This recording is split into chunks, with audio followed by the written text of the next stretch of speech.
Hello, y'all. Welcome to Jackalope Tales, urban legends in music, where we uncover, is it real or is it a jackalope tale? I'm your host, Charles Mooney.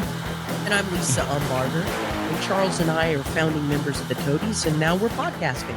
We are, and hooray for Hollywood. Oh, yeah. Da, da, da, da, da, da, da, Hollywood. We heard a crazy song, and we heard a crazy story about the Hollywood sign. Another one you sent to me that I didn't know about. And we're going to talk about the Hollywood sign today and how musicians actually help save it. Yes. And might have tried to destroy it. Ah, that's true. Right. That's true. We've got one good person and one, can we call him a bad Questionable. person? Questionable, I don't maybe. think he meant to. But, it's just the Hollywood sign, and he wasn't from there. And Yeah. who gives a fuck? Yeah. And I have seen the Hollywood sign once, and that's when we were in the Toadies and we went to Hollywood to perform for the contest. Pretty freaking cool, right? It really was. I mean, to even think that way back when the sign was falling apart, I mean, it is such a staple. It's just iconic for the city. It's one of the things we wanted to go see. I know. Of course. It was on our list, and we're like, we have to go see the Hollywood sign. Yeah. And really didn't disappoint. It's kind of like a Mount Rushmore for actors, actresses, and just all the crazy stuff. For it's entertainment. that iconic. Right. And you know what the Mount Rushmore is in Fort Worth? Oh. I know it right there on Camp Bowie. Ever since we've worked at Sound Warehouse, even before then, right? The great jackalope. There is a giant jackalope that is on top of a building. Yeah, it's a giant jackalope, and the building used to be. They used to sell like art, like Southwestern art, and sugar skulls and plants and things like that. Right. It's been a few different things. Right. It originally was called the Jackalope, and it had the giant jackalope on top of it. Yes, I know. I mean, I drove by that thing all the time, and it was just like the nod for Texas. I mean, it is the representation of Texas. And that's part of the reason why we chose the name. Right. For the podcast. It's local. It's something we can all especially in Fort Worth. Yeah. We can all relate to. Yeah. And it's a part of our history. Oh, it is. And there are two things on my list that I want at some point in my life. One is a Kip Big Boy to be able to put in my yard. Right. And probably get in trouble with the neighbors or the HOA. Right. But the other one, that damn jackalope that's up on the roof. Which would freaking make the Kip Big Boy look tiny. Oh, not even the big version of the Kip menacing. Big. Oh, yeah. Right. The burger would look like a pimple. Right. Compared to the size of this jackalope. I want that jackalope so bad. So, so the jackalope business closed. Yeah. And the building stood empty for a very long time. Oh, yeah. And we were freaking out that, oh, my God, are we going to drive by one day and that thing's going to be gone? Right. Oh, man, that would have crushed me. Right. And so back in the day, the Toadies wanted the jackalope. Oh, yeah. Because it was iconic for Fort Worth for whatever reason. Yeah. It had nothing to do with Toadies, but we wanted that darn jackalope, so we tried to buy it. Yeah, and we didn't even think of that. We didn't have a car big enough to get it home, but have to get one of those flatbed. Big truck with lift to, yes, and put a yellow flag on it. Right. Some people get it know off it's building. dangerous. I know, right?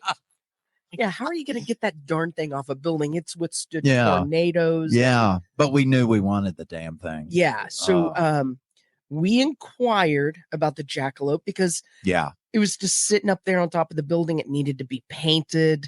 Oh, it was getting kind of beat up by the Texas sun. Kind of like the Hollywood sign. Kind of like the Hollywood beaten up. Yeah. And we're like, man, we can refurbish the jackalope, and one of us is going to put it in our yard.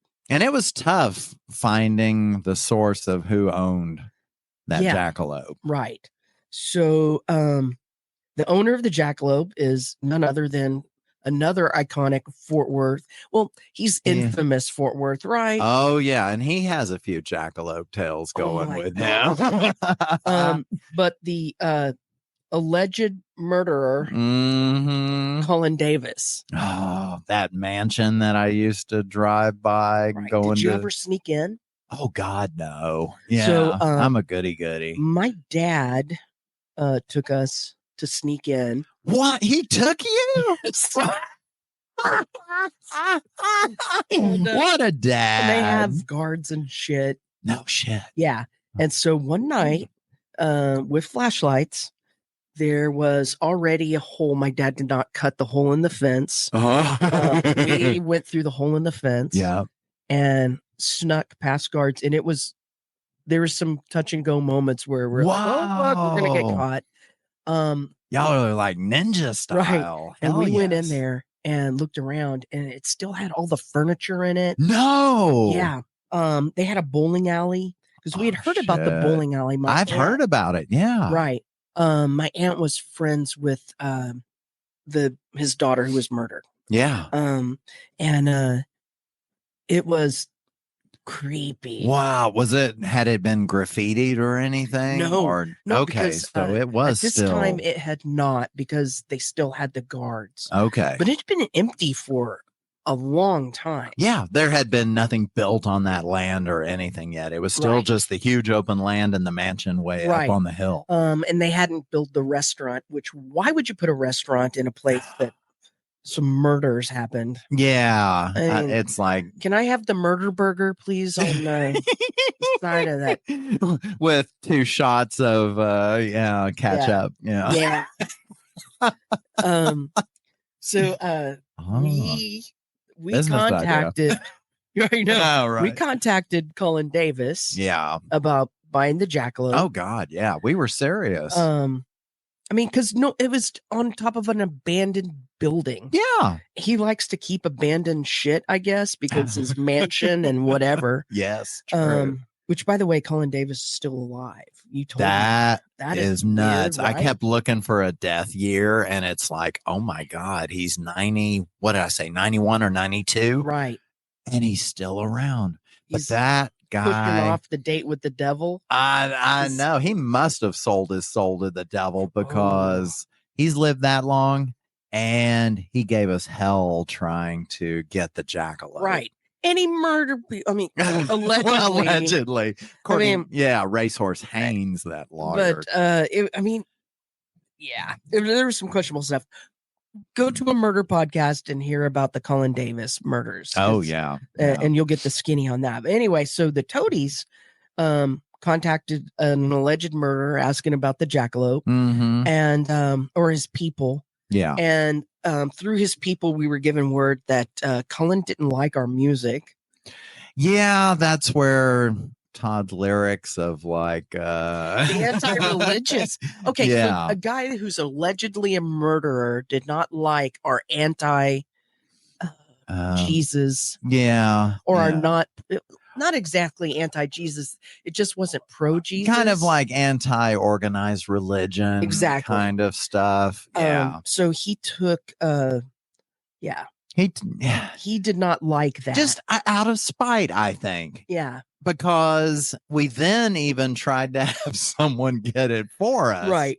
So because we're like, we're not getting anywhere with this. So, so we sent a friend. Yeah. To broker the deal, and he figured out that was a friend of ours. We probably shouldn't pick someone who was a coworker at Sound Warehouse. Easy to track back to us, but so we never. That's the only people we knew. I mean, so we never got the jackalope, and it is still there. And it's been an insurance company. A used car dealership, which I think it is now. Is it not a used car? I haven't driven by it in a while, but the last time I did, it was. Yeah, I think it's still a used car dealership. So that jackalope is going to waste on top of that. Total waste. I know. We've got to have that. And then if you and I get it, we can trade it off every month. Oh my God. I don't know how we'll get it to each other's place. Strap it to with bungee cords on or the straps, put it on the top of my car. Maybe I can fit under a bridge. Oh my God, with a crown of thorns on it or something. And just, oh my God, yeah, watch your bridge height. Right. You don't want maybe we get just like a big giant wagon that we carry it in. And just hook it to the back of the car. Oh, well, there you go. Or I was going to say we could put hinges on the horns and fold them down, just like when a big pickup has to go through the drive up, has to fold its damn mirrors in. We can fold the horns down. We'll get it looking great, just like Alice Cooper did. With the Hollywood sign. Alice Cooper doesn't get enough credit for what he did. No. For the Hollywood sign. No. And you brought up a good point when we were talking about this, because I did read on a few sites that Hugh Hefner was the one that started this whole plan to try and save the sign, but it really wasn't. Right. That is incorrect. Yes. So Alice Cooper started it, and Hugh Hefner, because he was, I mean, it's a pretty funny story to say that Hugh Hefner bought the H. Yeah. The Hollywood sign. So, I mean, okay. I mean, smoking jacket, pipe, and an H letter. You just, right. Yeah, he just wanted to be a part of something. I mean, porn always wins anyway. So, but are you going to go first? Yeah, I'll go ahead and talk about Alice. This is a freaking fabulous story. I love it. Oh, there's so many fascinating aspects to this, because it's kind of like when we found out about Alice helping out with the sign. Then we also I learned about friends he had and things like that. And it was like, holy hell. And I got back in the 70s, early 70s, especially when I was a kid, there were two artists that really were hated by parents, and it was Alice Cooper and Kiss. Yeah. They kind of had the same dramatic just presentation, the whole visual thing. Because I remember being a kid and hearing about Alice chopping his head off. Oh, and then when he hung himself on stage at shows, that freaked everyone. The chopping off of the head, I love. Oh yeah, I saw him this last year. Oh yeah, with White that's Zombie. Right, you did. And he's still doing it, and it's fun. It's fun. And I was like, this is so fun and exciting. But you know, that's another one of those moments where I think that the severity, the level of it is lost nowadays, because it's almost like, someone gets their head cut off at a show. That's funny. Right. I see that on TikTok all the time. Right. That kind of thing. But back in the 70s, we weren't as desensitized. No, that was display of quote unquote violence. Yeah, it was hardcore for back then. But we're going back to 1978 when, I mean, Alice Cooper was big. The Hollywood sign was falling apart. And sad. There was a picture on the internet of Alice sitting with his wife then, and they're in front of the Hollywood sign. And I mean, that thing is turning to shit.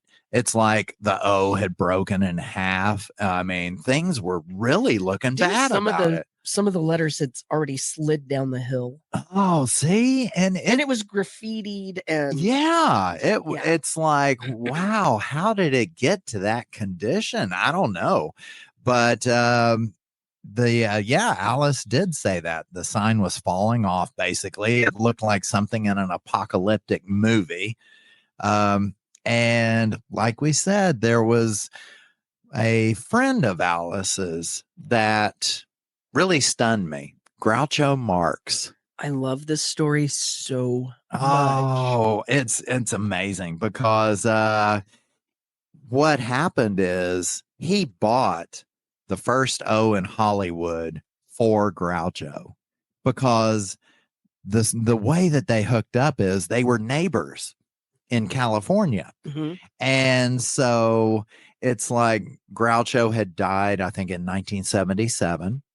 And kind of in a memoriam, just kind of respect thing, Alice went to the Chamber of Commerce and asked, how much would it cost for me to get one of those letters and I'll get it fixed up? Right. And they said like $27,000, which decent money back in 1978. Right. And he was like, out of respect for Groucho and for him, I'm going to buy the first O. And this is how this all came about. Yeah, it started the chain where other people were like, I will sponsor the W. And Yes. Yeah. It was suddenly like, we can't just let Alice be the only one getting all this limelight. But then I kind of went down the rabbit hole of how did Groucho and Alice get this whole relationship thing going? Yeah. Because like I said, they were neighbors, but still, you don't always know your neighbors. But in this case, they became friends because they shared a love for vaudeville and early Hollywood cinema. And it kind of bonded them. That is so cool. Isn't it nuts? I mean, my God, Alice is, I don't know how old he would have been in 78. I'm guessing probably early 30s, late 20s. That's when he was kind of in his heyday. Yeah. that was the big time. He was. Yeah. And then you've got old Groucho. And it's, but Groucho, actually, they bonded so much. Groucho started coming to Alice's shows and would be standing at the side of the stage. Can you imagine? Oh, I can't. I mean, to have Groucho Marx there, but Alice was saying, like in interviews, that he would look over and see Groucho, and Groucho would bring his friends. And so Groucho brought, and Alice would see them there, George Burns, Jack Benny, Mae West. And the whole reason that Groucho was inviting them and they were all watching it is because Groucho understood that Alice Cooper was really doing a vaudeville show. Right. It was all just over the top, campy. Yeah.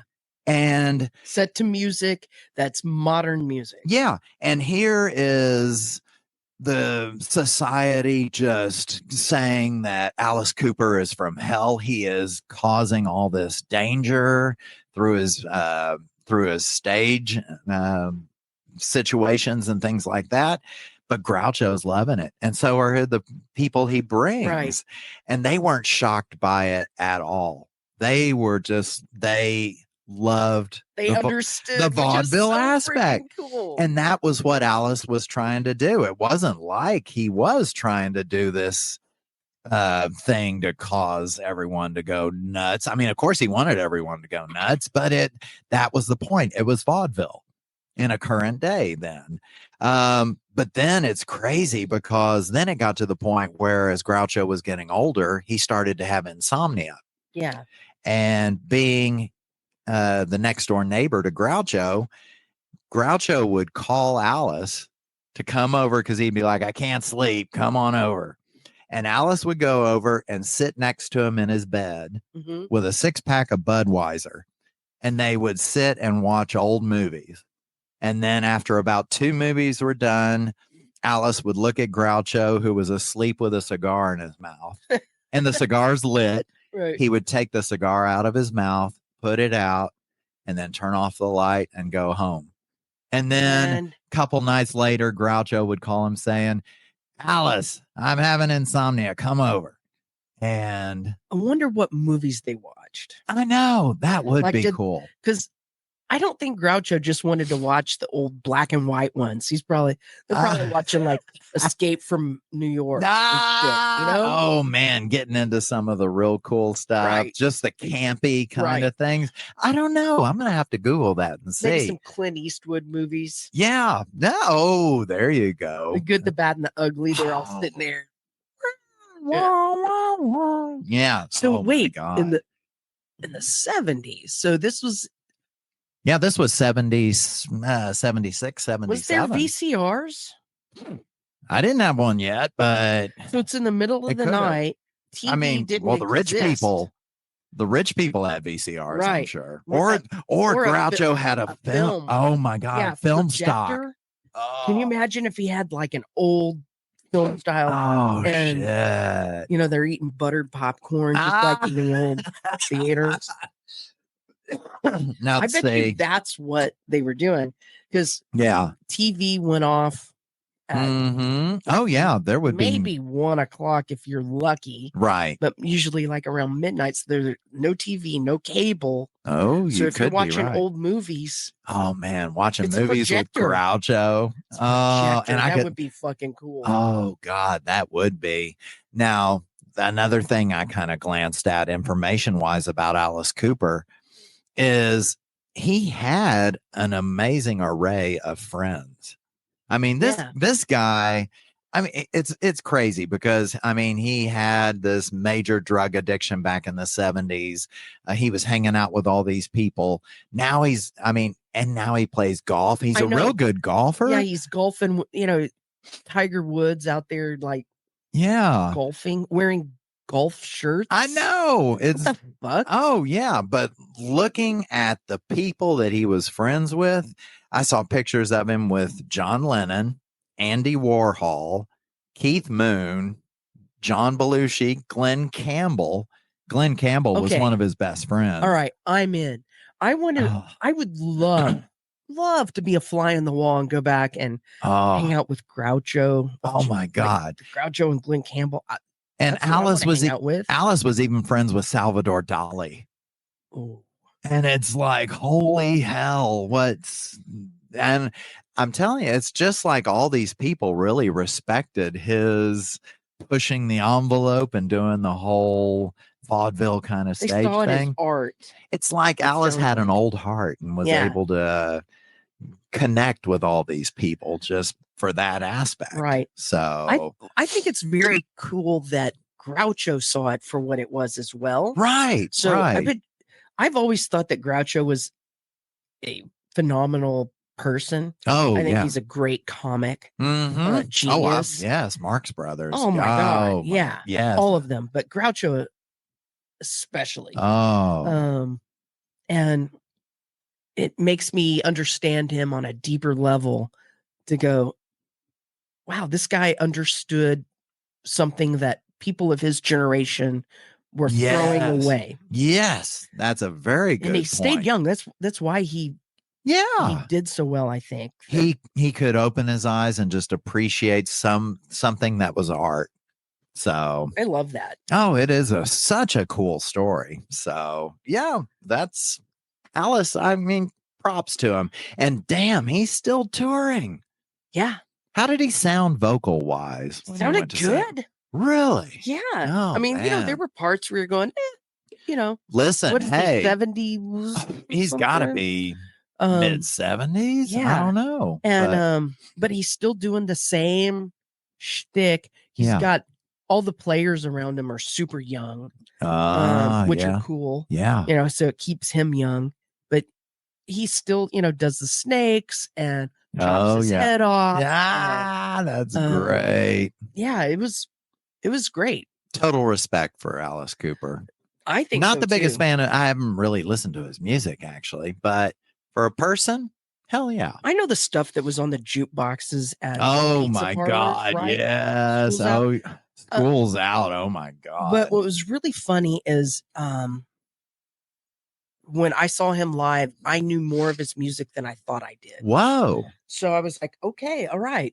So it's become a part of the fabric of music that we've probably heard it in the background. Oh, okay. And didn't realize it, or heard it on the radio and didn't realize it was Alice. That's cool. But I knew the words and everything. I was like, okay, I've heard this enough to know this song. Okay, I'm gonna have to give that a try because I thought I was gonna sit through something and I know one song, School's Out. Yeah, and I was like, no, I know a lot of these, most of them actually. But when you said pizza parlor, oh my God, right? Yeah, it's pizza parlor. Yeah, it's pizza parlor jukebox music. Oh man! Now, as you can tell, we talked about the good guy in this episode. Also, not that he's bad. It's just a different level of support for the Hollywood sign. Yeah, different approach. Yeah. So because of what Alice did, it was very publicized that all these artists got together and bought a letter. Mm-hmm. And it was written in most of the publications that the artist bought the letter and Alice Cooper owns the O, one of the O's, right? Yeah, that's the way they made it sound when I first looked into it. And that Hugh Hefner owns the H, and right. You know, who was it? Paul Newman owns, you know, yeah. Right. So most people thought that you could just go and buy one of the letters. Right. Instead of what really happened was these artists, these musicians, these actors sponsored the letter. Yeah. So it's like cleaning up a part of the highway. You get your sign, but you don't own that part of the highway. Oh God, that'd be fun to own a part of a highway. So that exactly. A toll for the Boy Scouts really own this highway. Because it seems like Boy Scouts, they own everything. Yeah. Or they have their hand in everything. Right. At least the highways. Yeah. Okay. We'll leave that there. Okay. So that urban legend was going around that you could buy a letter. Yeah. And Morgan Rose of Sevendust believed it. Morgan is the drummer of Sevendust. Okay. Right. So the band had taken off a year from 2002 to 2003. They had a bunch of tragedy happen, band tragedy, like family members who passed away. Shit. Their best friend in drowning pool died. Oh yeah. So they had to take time off to get their heads together. I get and they wanted to come back with a huge bang. Okay. Yeah. So Morgan had this crazy idea. He wanted to buy the L, the Hollywood sign, and literally buy it. Okay. Yeah. So he was like, I want the L.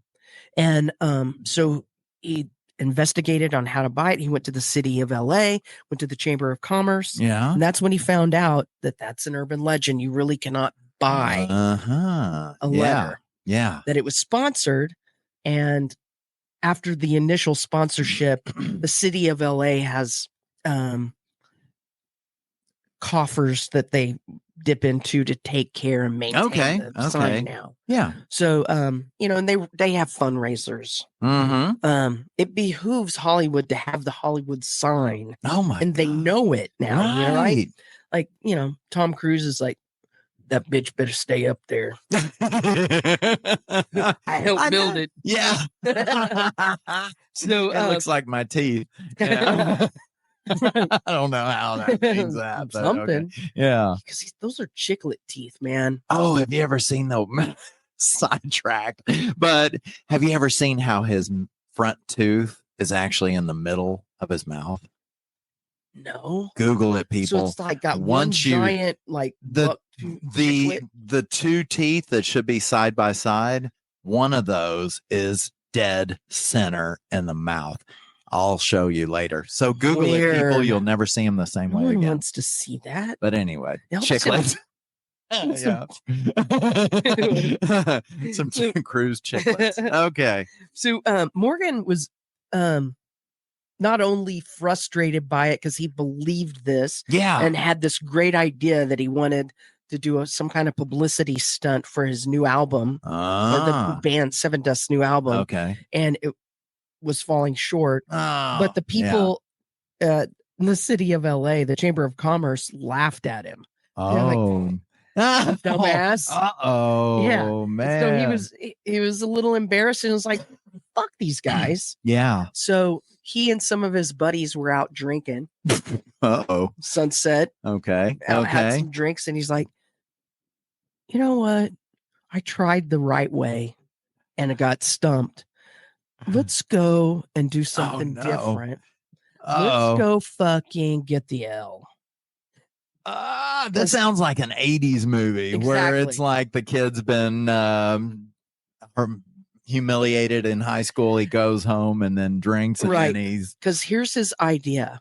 He wanted to take the L, turn it upside down, and make it a 7. That was his idea. Oh, it's kind of clever. It is, right? Yeah. So you had to turn it into the L into a 7 and go, bitches, Sevendust is back. And so just even let him do it for a day. Right, they should have let so him. they were doing shots, and he talked 5 of his buddies into this whole scheme. They went to the store. They got some chainsaws and a bunch of other tools. Oh, and they put this duffel bag full of tools. They didn't know what they would need. They didn't know what they were walking into. They did not even go and visit the sign. It's like reinforced like a building, like girders. Oh, is it really? Yeah, it's like huge things. They were not going to touch that with a chainsaw. Or you just see little sparks coming down from far away. I know, right? So anyway, they had the double bag. Hook it up to the truck, right? And try and pull it down. And they did have some ropes. Oh no! And they had some paint. Because they weren't sure, what they were going to do. Yeah, they had not thought it. Oh, well, it was kind of like a drunken moment, right? Yeah. So 5 dudes hiking up that hill with their duffel bags full of tools and screwdrivers and whatever, wrenches. Yeah, and 2 chainsaws. Oh shit! Because you should have 2 chainsaws. Of course, chop metal. Anyway, so they're walking up the hill, and there's security on that hill. Is there? I was just wondering that. There's security, not unlike the Colin Davis security where you can get through really fast with an old dude and with your getaway car being driven by your dad, right, which was a station wagon. So they're hiking up this hill. They're probably all in black and God, whatever, right? Double bags. Yeah. And were you in all black when you went to Colin Davis? No, I was probably wearing some kind of day-glow bullshit because it was the 80s, right? That's true. Probably wearing a Cyndi Lauper shirt. Oh, man. Glowing. Bangles. Yeah. Got a Madonna headband. Oh, and that's what I was doing. Okay. Some jellies, some of those flats. And I'm walking through the sticker burrs and getting some stickers in my feet. Oh, man. Yeah, that's what we were doing. That's great. And so they were not wearing Cyndi Lauper gear. So anyway, so they're, they got flashlights and they're being loud. They're drunk. Oh God. Yeah. So the security comes up on them and is like, "What's going on, dude?" And they're like, "This is my letter. I'm going to have a 7." And I'm not sure. This is a reenactment of the conversation. I'm in it. Yeah. I'm gonna make the L7. I got an album coming out. And they're like, "Okay, you're going to jail." So Morgan and his friends went to jail. Oh man. Here's the good part though. For them, the good part for them is they didn't do any damage to the sign. Yeah, they didn't. Were trespassing. Yeah. And they intended to vandalize, but they didn't even do it. No chainsaw even started. They didn't get the lid off the spray paint. Drunk people can't get a chainsaw out of a duffel bag, evidently. Because you're like sitting there, I can't get this fucking thing out of the bag. And they probably didn't have gas in it. No, oh my God. Can you imagine they go and buy it and it's like, "This doesn't work." It doesn't come with gas. They can't get Try the other one. Right. Yeah. And then neither of these are working and they're making noise in a duffel bag. So anyway, they go to jail overnight. Yeah. The record company gets them out. Oh, gotta bail out them before the new album comes out. Because the next day is the release. It really was. Yeah. Wow. Right. So the album company gets them out. The record company gets them out. Yeah. It's a slap on the wrist. Yeah. Nothing big because they really didn't do any damage. Okay. Even though they intended. Yeah. And they told, the judge was like, "Don't fucking show up at the sign with the chainsaw. Plus, you're an idiot. Yeah. No shit. You're going to get hurt when you start putting a chainsaw to that metal." God. See, it's probably good they got arrested. Right. So no one got hurt. That they could start the anyway, chainsaw. so when they were sober, they were like, "Yeah, it was kind of stupid. A funny story. We're going to tell our friends." So, yeah. But can you imagine the L is a 7 and whoo-hoo, it's so awesome. So So that whole thing was totally cut off at the pass. But I like to think about it. It's kind of funny. Oh my God. For people to wake up in the morning, go outside, and then they see a 7. Anyway. It's like Ho 7. So the cool thing about it is that album that was released was called Seasons. And it was actually their most popular record they released. Right. And it had their biggest hit and did really well for them. So it was their biggest thing. And Morgan thinks it's because of the energy of that stunt that did it. But he does contend, he still contends till this day, that their album would have sold more than Linkin Park if he had been able to accomplish his stunt. Oh God. Linkin Park. Because do you know any Sevendust songs? You know, that's kind of in that era where I'll know the song, but I can't even tell you what it's called or who that it's song by. Enemies. Oh no. Yeah, it's is it just kind of that? Is it kind of like that metal rock that came out in the 2000s? Right. Okay. Yeah. It falls in with a bunch of stuff like that Drowning Pool and all those other. Drowning Pool. Stained. Oh. Yes. Lord, I don't like any of it. Yeah. I don't either. Yeah. All of those bands that are Korn. Yeah. Yeah, Korn, I guess, was the forefather of some of that, I think. A little more respect for that. Yeah. But all those bands that kind of fell into place at that point. Yeah. Right. I lost track of that. Yeah. I mean, because why would you listen to that when you could listen to Soundgarden? No, you're right. And the WWE is not going to use a Soundgarden song. Oh my God. And WWE did use Sevendust. Oh, I believe it. I believe it. Okay. They did. So it's part of that. Like, let the bodies hit the floor. I don't know who sang that one, but that is Drowning Pool. That's Drowning Pool. That's Drowning Pool. See? So they're in that same little that little niche. Yeah. So the WWE metal. So if your song can be used in WWE, you're a part of that genre. Right. As far as I'm concerned. Yeah. I'm not. I'm not in it. No. Anyway, so that's the story of Sevendust and the. I kind of wish he'd pulled it off. But the non-flipped L. Yeah, it really was a great idea. There's that whole adage of there is no bad publicity. That would have really gotten them. Like, would you buy one of the letters if you could? That would be kind of fun to have it. Which one would you buy? I'd probably buy the Y. I don't know. I think it's good. Yeah, I mean, I think it'd be kind of fun to have and take all your friends to see your Y. Oh yeah. Why the D? So you always say, "Want to see my big D?" I can't be walking. The family, it's family trust. We own it. You want to see a giant D? Yeah. It belongs to our family. You got the big D. Got the big D. Sweet. Yep. Okay. Yeah, I'd want to see your big D. Well, you got the 2 O's in Hollywood. Makes me think of a Kazoo. O-O. Yeah. We're to the best part of the show. Oh my God. This is what everyone calls in about on the phone that we don't have.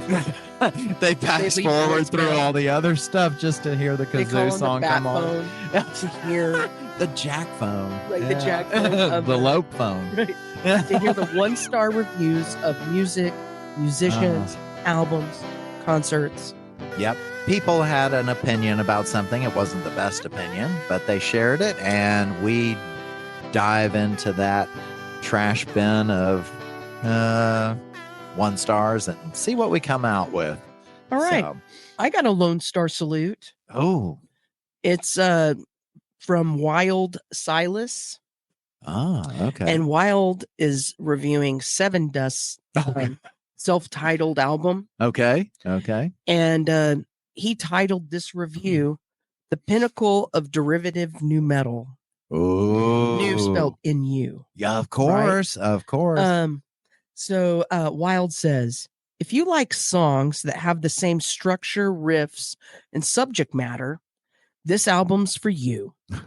Not since AC/DC has a group been able to churn out the same song 12 times on an album and the same album over and over.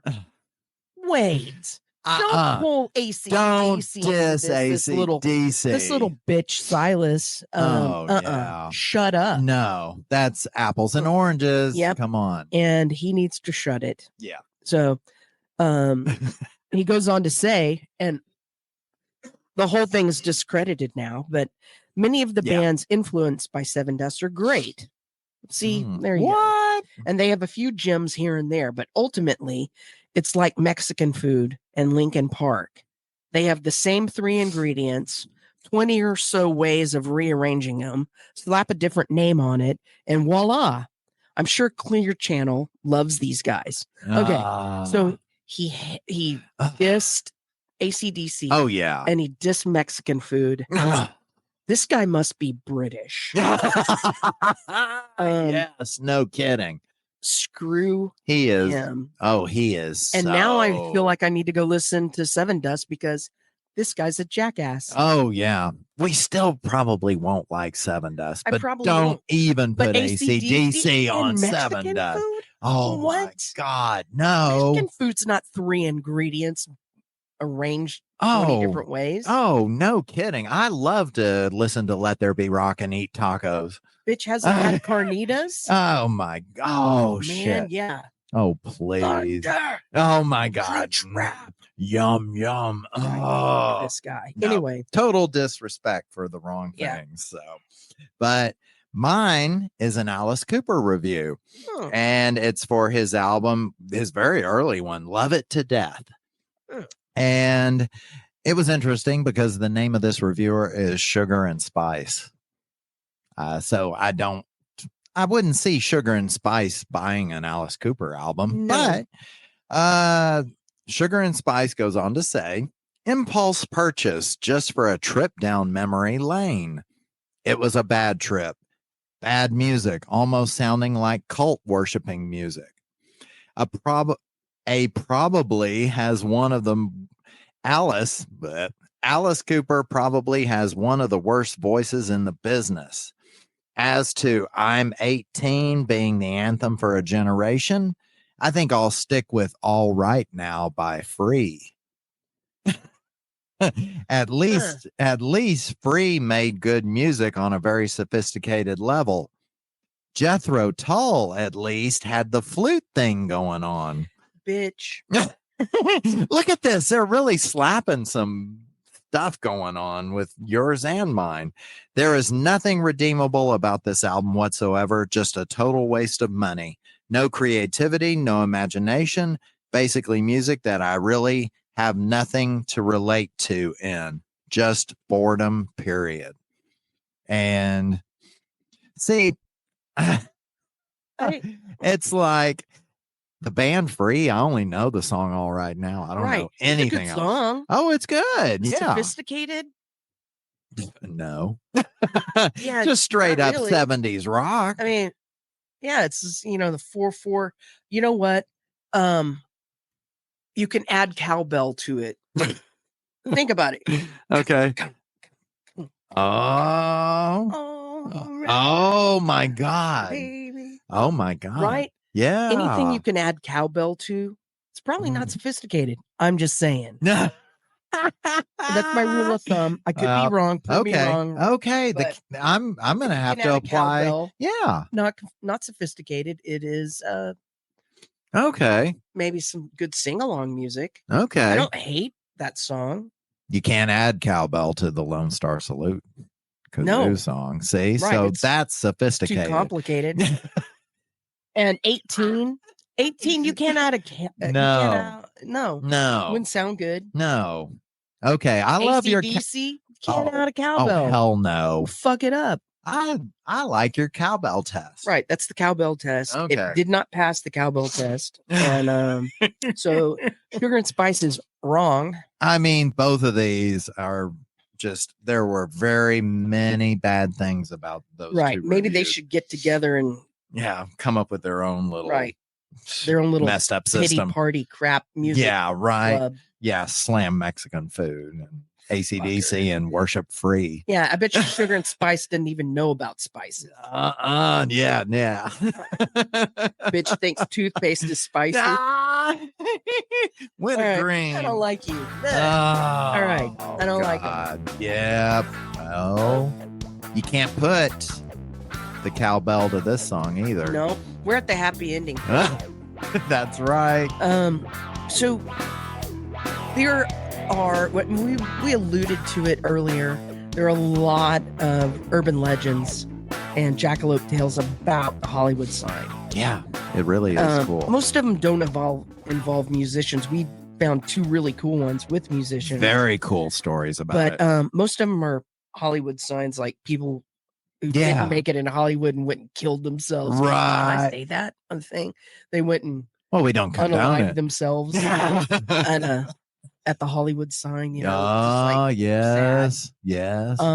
So it's very symbolic. No, there is. I mean, that's if you really, like you said, when we saw that Hollywood sign, it was kind of like, wow, that's where, I mean, it was a moment. Right. Because you've seen it so many times and it just, something like that, when you see it in person, it's just like, whoa. Okay. Yeah. And it's just a sign. And there's it's so crazy. much attached to it for whatever reason. Yeah. But it's, I mean, some of these stories with Alice Cooper, I mean, it's funny how some of the jackalopes came about where Hefner sponsored it all, but Alice Cooper really did. It was definitely Alice who spearheaded this. Yeah. Which is pretty freaking cool. Now the Sevendust stuff, I mean, I added a narrative to it. Mm-hmm. So you'll have to go back and look to see, what exactly the details were. Did the guy say, hey, dude, and they're like, get the chainsaw to start because I forgot the gas. I don't know. I added those little details because I'm making stuff up about the story. Yeah. But I mean, kudos to the idea of throwing the I think it's hilarious. L into a 7. Right? I mean, that just couldn't get better. What? L7 should have left one L and changed the other one to a 7. That would have been. Wow. If you want to do it, L7, there, take that idea, do it. They're releasing a new record, I think, this year. Oh, hell yes. L7 should do it. Switch the number and flip it. Oh, well, and then you've got the 2 L's side by side. So all you got to do. That's what I'm saying. It takes me a minute to spell a word. My God. It would be cool. Anyway, do that L7. Just move it for a day. Yeah. For just a J. J? J. Because I don't know my letters. Just for an HIJ. Anyway, thank you so much for listening, everybody. Be sure and check us out on all of the socials. Yeah, definitely. Like, subscribe, rate, leave us a review, Apple Podcast, anywhere you get your podcast. We've got merch. I mean, we sport it all the time. New hat, Christmas hat. I got it for myself. And you like it, don't you? I do. It's nice. How many stars? How many do we get? 4, 5? 5. 5s. Okay. So 5 see, across the boards. Yeah. This is. I'm giving it the Nadia Comaneci 10 star. It's like AC/DC and Mexican food in a hat. Oh man, yes. Greatness. So yeah, definitely. So be sure to check out new episodes every Wednesday. Reaction videos on YouTube. Oh my gosh, we just get busy. So. We appreciate you guys and can't thank you enough. We're excited about this new year. Yeah. And please join us next time as we ask, is it real or is it a jackalope tale? Sometimes I hope it really is a real thing. They're all real. I like magic. We just have more magic. I know. Magic in our lives. Right. Without all the Mexican food. Without all the new metal. Yeah. Mexican food and AC/DC. We're going. Okay. Dang it, right? I know, dude. just can't go A wrong. rock and roll taco? Let there be taco. Man, whole lot of taco. Yes. I know. We need to open up an AC/DC truck, taco truck. Have you ever had a lingua tomato? Yes. Delicious. I was pleasantly surprised. I ventured out there, and I like the tongue. You like the chimichanga? That's your big D. Bye, everybody. See ya. Go have some Mexican food. Bye.